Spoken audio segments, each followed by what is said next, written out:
हरियाणा कांग्रेस के नेताओं की करीबन 3.5 घंटे बैठक हुई राहुल गांधी के आवास पर। मेरे साथ प्रभारी विवेक बंसल है बात करने के लिए। सर, क्या रहा बैठक में इतनी लंबी चर्चा हुई? बैठक बहुत संतोषजनक रही और उस पर चर्चा हुई जो कहीं ना कहीं जो कमियां हैं जो नेतृत्व में या यहाँ पे जो हरियाणा प्रदेश कांग्रेस में छोटी मोटी त्रुटियां जो चल रही हैं जिसको लेकर जनता के बीच में अच्छा संदेश नहीं जा रहा, उसको दूर करने के लिए जो नेताओं की आशंकाएं थी नेताओं ने अपनी अपनी बात रखी और उसके बाद आम सहमति ये बनी कि हम सब लोग अपने मतभेद में मिटाकर और सामूहिक रूप से पार्टी के अब क्या मानते हैं कि पंजाब के बाद जैसे आम आदमी पार्टी एक कड़ा जो मुकाबला देने के लिए तैयार है, क्या यहाँ पर भी चुनौती का सामना करना पड़ेगा पंजाब? चुनौती तो कोई छोटी सी भी हो वो चुनौती है।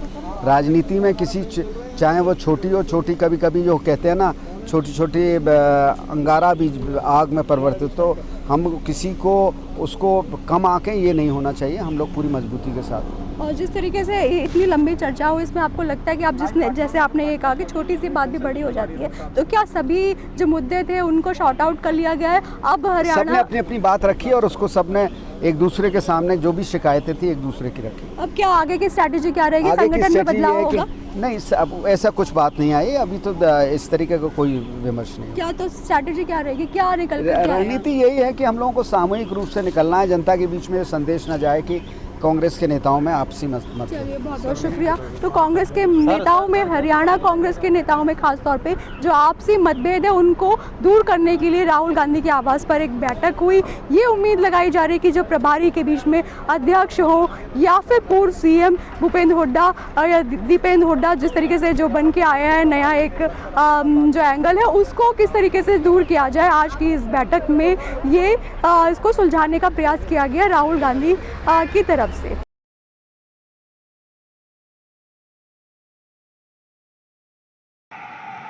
मैं आदित्यनाथ योगी ईश्वर की शपथ लेता हूं कि मैं विधि द्वारा स्थापित भारत के संविधान के प्रति सच्ची श्रद्धा और निष्ठा रखूंगा। इन्हीं तालियों की गूंज और योगी योगी के नारों के बीच योगी आदित्यनाथ ने उत्तर प्रदेश के मुख्यमंत्री के रूप में शपथ ली। माहौल ऐसा था कि जैसे लखनऊ के कान्हा स्टेडियम में क्रिकेट वर्ल्ड कप का फाइनल चल रहा हो और धोनी की तरह सीएम योगी ने 6 मारकर इंडिया को कई सालों बाद वर्ल्ड कप जिता दिया हो। योगी योगी के नारों की गूंज ऐसी थी जिससे शायद पूरा स्टेडियम ही कांप गया होगा और इस शपथ ग्रहण का शोर पूरे लखनऊ में सुनाई दिया होगा। मैं आदित्यनाथ योगी ईश्वर की शपथ लेता हूं कि मैं विधि द्वारा स्थापित भारत के संविधान के प्रति सच्ची श्रद्धा और निष्ठा रखूंगा। मैं भारत की प्रभुता और अखंडता अक्षुण्ण रखूंगा। मैं उत्तर प्रदेश राज्य के मुख्यमंत्री के रूप में अपने कर्तव्यों का श्रद्धापूर्वक और शुद्ध अंतःकरण से निर्वहन करूंगा तथा मैं भय या पक्षपात, अनुराग या द्वेष के बिना सभी प्रकार के लोगों के प्रति संविधान और विधि के अनुसार न्याय करूंगा। मैं आदित्यनाथ योगी ईश्वर की शपथ लेता हूं कि जो विषय उत्तर प्रदेश राज्य के मुख्यमंत्री के रूप में मेरे विचार के लिए लाया जाएगा अथवा मुझे ज्ञात होगा, उसे किसी व्यक्ति या व्यक्तियों को तब के सिवाय जबकि ऐसे मुख्यमंत्री के रूप में अपने कर्तव्यों के सम्यक निर्वहन के लिए ऐसा करना अपेक्षित हो, मैं प्रत्यक्ष अथवा प्रत्यक्ष रूप से संसूचित या प्रकट नहीं करूंगा। शपथ ग्रहण समारोह में प्रधानमंत्री नरेंद्र मोदी सहित तमाम बड़े नेता मौजूद रहे। सीएम और डिप्टी सीएम के साथ योगी कैबिनेट में 52 दिग्गज हैं। उत्तर प्रदेश की सियासत के कई मिथक तोड़ते हुए योगी आदित्यनाथ ने लगातार दूसरी बार उत्तर प्रदेश की कमान संभाल ली है। राज्यपाल आनंदीबेन पटेल ने योगी आदित्यनाथ को मुख्यमंत्री पद की शपथ दिलाई, जबकि केशव प्रसाद मौर्य और ब्रजेश पाठक ने डिप्टी सीएम पद की शपथ ली। इसके अलावा 16 कैबिनेट मंत्री, 14 राज्य मंत्री स्वतंत्र प्रभार और 20 राज्य मंत्री बनाए गए। दूसरी ओर कई दिग्गज नेताओं का पत्ता भी कटा है, जिनमें निवर्तमान डिप्टी सीएम दिनेश शर्मा, श्रीकांत शर्मा, सिद्धार्थनाथ सिंह, मुकुट बिहारी वर्मा जैसे नाम शामिल हैं। योगी उत्तर प्रदेश की सियासत के कई मिथक तोड़ते हुए लगातार दूसरी बार उत्तर प्रदेश के मुख्यमंत्री बने हैं। एक महंत योगी आदित्यनाथ ने उत्तर प्रदेश का राजनीतिक इतिहास बदल दिया है। पौड़ी गढ़वाल के एक सुदूर पहाड़ी गांव में जन्मे एक लड़के की देश के सबसे अधिक आबादी वाले सूबे की सत्ता के शीर्ष पद पर लगातार दूसरी बार ताजपोशी हुई है, जिसकी खुशी उनके गांव में भी देखने को मिली, जहां गांववासी शपथ के बाद झूमते हुए नजर आए। गौरतलब है कि बीजेपी ने अपने सहयोगियों के साथ मिलकर यूपी की 403 सीटों में से 273 पर कब्जा कर सरकार बनाई। जनता ने एक बार फिर योगी सरकार पर भरोसा जताया है। ऐसे में योगी की नई पारी में चुनौतियां भी भरपूर हैं। वहीं प्रचार में किए गए जनता से वादों को भी पूरा करना है और इसको लेकर कई काम करने अभी बाकी है।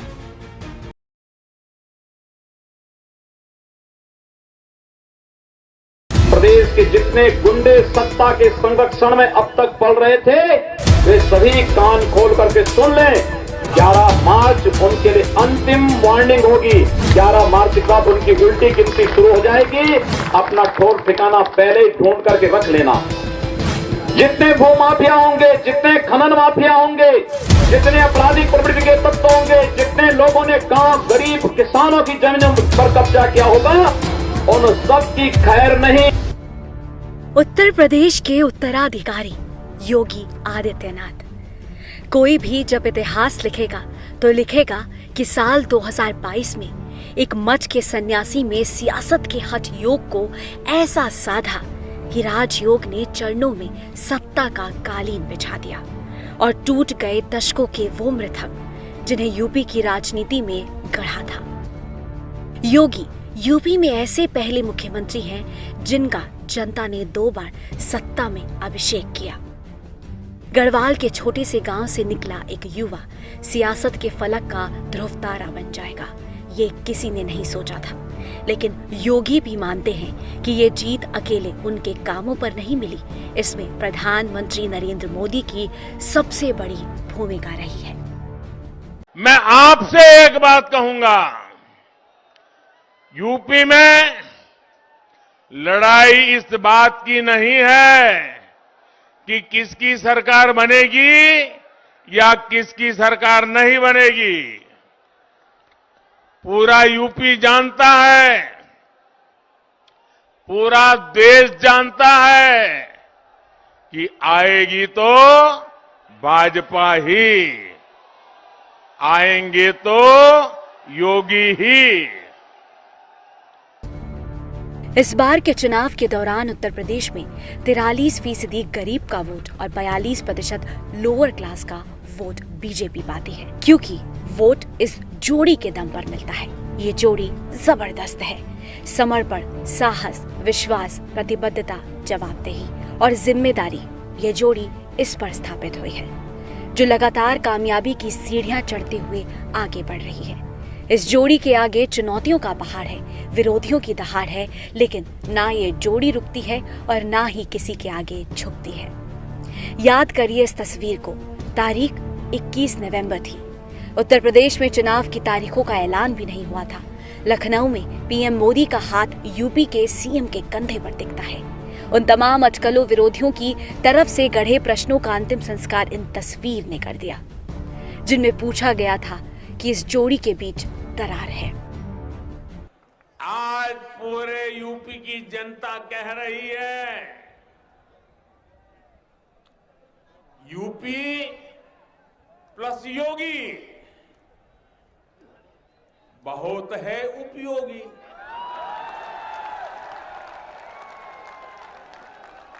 यूपी प्लस योगी बहुत है, यूपी प्लस योगी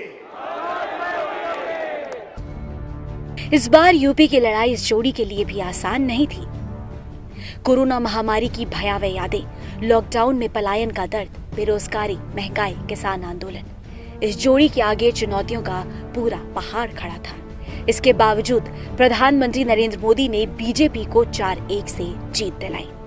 उत्तर प्रदेश के साथ 5 राज्यों के चुनाव के नतीजे उस बात पर मुहर लगाते हैं जो मोदी को भगवा राजनीति के सबसे बड़े ध्वजवाहक करार देती है। नरेंद्र मोदी ऐसे नेता के रूप में उभरे हैं जो मुश्किल चुनाव में भी बीजेपी की नैया पार लगा सकते हैं। उनकी लोकप्रियता उत्तर प्रदेश में पार्टी की बड़ी जीत के पीछे एक बड़ी वजह रही। योगी आदित्यनाथ सरकार को अस्थिर करने की कोशिशों पर मोदी ने पानी फेर दिया। उत्तर प्रदेश ने दशकों से शायद ऐसा चुनाव नहीं देखा होगा। ऐसा चुनाव जब कोई सरकार अपने काम पर, अपनी ईमानदार छवि पर भेदभाव और पक्षपात रहित विकास पर और सुधरी हुई कानून व्यवस्था के दम पर जनता जनार्दन का आशीर्वाद मांग रही है। इस बार के चुनाव में मोदी योगी का फैक्टर सबसे बड़ा रहा है। यूपी चुनाव की तैयारी पार्टी ने 1 साल पहले से ही शुरू कर दी थी। बीजेपी का चुनाव प्रचार काफी तेज रहा। डबल इंजन की सरकार में सुरक्षा और विकास का जो नारा दिया गया, उस पर लोगों ने विश्वास जताया। इस चुनाव की कैंपेनिंग के लिए खुद सीएम योगी आदित्यनाथ ने करीब 203 रैलियां और रोड शो किए थे। वहीं पीएम मोदी ने सूबे में करीब 28 रैलियां और रोड शो किए। पीएम मोदी ने जहां अपने भाषणों में सूबे की पूर्व सरकारों पर अपने चिर परिचित अंदाज में निशाना साधा, यूपी के लोग यूपी को गुंडागर्दी, मनचले, माफिया, भ्रष्टाचार, भाई भतीजावाद, अवैध कब्जे देने वाली गौर परिवारवादियों को पूरी तरह नकार चुके हैं। साथियों, आप मुझे बताइए, जो सिर्फ और सिर्फ अपना परिवार का भला करे, क्या ऐसे लोगों का आप साथ देंगे क्या? जो गौर परिवारवादी है, इनका साथ दोगे क्या? साथियों, ये गौर परिवारवादी की एक खास आदत है। ये जो बोलते हैं वो करते नहीं, और जो नहीं बोलते वही करते हैं। एक तरफ डबल इंजन का डबल बेनिफिट है, जिसका लाभ यूपी का हर नागरिक उठा रहा है। दूसरी तरफ गौर परिवारवादियों की कोरी घोषणाएं हैं जो कभी पूरी ही नहीं हो सकती। तो वहीं इन चुनावों में परिवारवाद और माफियावाद के अलावा जो मुद्दा छाया रहा, वो था आतंकवाद का मुद्दा, जिसको लेकर भी इस जोड़ी ने विपक्ष को पानी पीने तक का मौका नहीं दिया। जो आतंकवादी घटनाएं करके, बम धमाके करके निर्दोषों को मार दिया था, मुझे बताइए, ये न्यायालय ने सही काम किया कि नहीं किया? ऐसा काम होना चाहिए था कि नहीं होना चाहिए था? हमें न्यायालय का सम्मान करना चाहिए कि नहीं करना चाहिए? न्यायपालिका का सम्मान करना चाहिए कि नहीं करना चाहिए? लेकिन ये चुप बैठे हैं, चुप बैठे हैं, क्योंकि उनको मालूम है अब सारा खेल जनता के सामने खुल चुका है। कौन किसकी मदद कर रहा था, ये अब उत्तर प्रदेश का बच्चा बच्चा जान गया है। भाइयों, साथियों, इन्होंने क्या किया? यहां समाजवादी पार्टी का जो चुनाव सिंबल है ना, उनका चुनाव का निशान है ना। तो शुरू में जो बम धमाके हुए, वो सारे के सारे बम धमाके उन्होंने बम साइकिल पर रखे हुए थे। आप देखिए, साइकिल पे बम रखे हुए थे और जहां लोग सब्जी वगैरह खरीदने के लिए आते हैं वहीं साइकिल पार्क करके चले गए थे और एक समय चारों तरफ ये साइकिलों पर रखे हुए बम धमाके फूटे। मैं हैरान हूं, ये साइकिल को उन्होंने क्यों पसंद किया। जाहिर है इस जोड़ी ने उत्तर प्रदेश में इतिहास तो रच दिया, लेकिन अभी कई चुनौतियां इनके आगे इंतजार कर रही हैं। 2022 के चुनावों के बाद अब 2024 के चुनावों पर सबकी निगाहें टिकी हुई हैं। देखना होगा कि इस जोड़ी का करिश्मा 2024 के लोकसभा चुनावों में फिर से इतिहास रच पाएगा या नहीं।